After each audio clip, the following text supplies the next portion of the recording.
Le rendez-vous avait été donné sur les hauteurs de Juvincourt, une commune de 180 habitants et un territoire emblématique de la plaine des Vosges. Avec ses étudiants de l'École nationale en agronomie et industries alimentaires de Nancy et du campus agricole et forestier de Mirecourt, il y était question de paysage, ou plutôt d'un audit des paysages.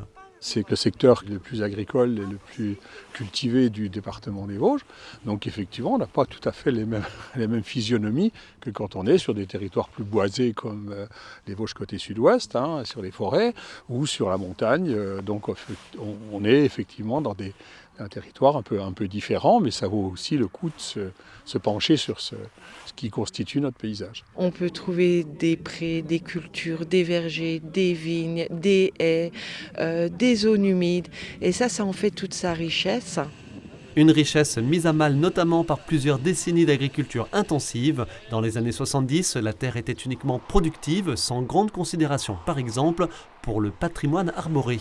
Ça, c'est une évolution très récente.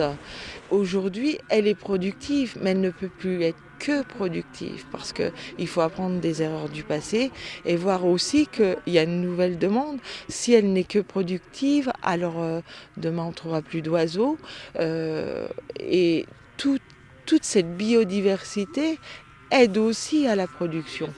Une lecture de paysage et un état des lieux réalisé sous l'égide du laboratoire de la ruralité porté par la préfecture et l'association des maires ruraux des Vosges. Objectif, mieux concilier difficultés et défis auxquels sont confrontées les zones rurales. Le labo, son objectif, c'est de travailler au service des territoires ruraux. Et donc, notamment, un des enjeux dans le cadre de la transition énergétique, c'est de combiner les sites de production d'énergie, sous ces formes agro, etc., au profit des territoires ruraux, tout en préservant ces territoires ruraux et surtout ces paysages.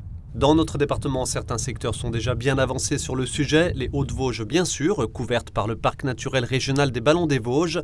Les Vosges centrales également, par l'intermédiaire de son schéma de cohérence territoriale. Pour la plaine, verdict ici donc dans quelques mois, quand le pôle d'équilibre territorial et rural aura finalisé son propre plan de paysage. Plan de paysage qui devrait déterminer ce qui nous entourera au cours des prochaines décennies.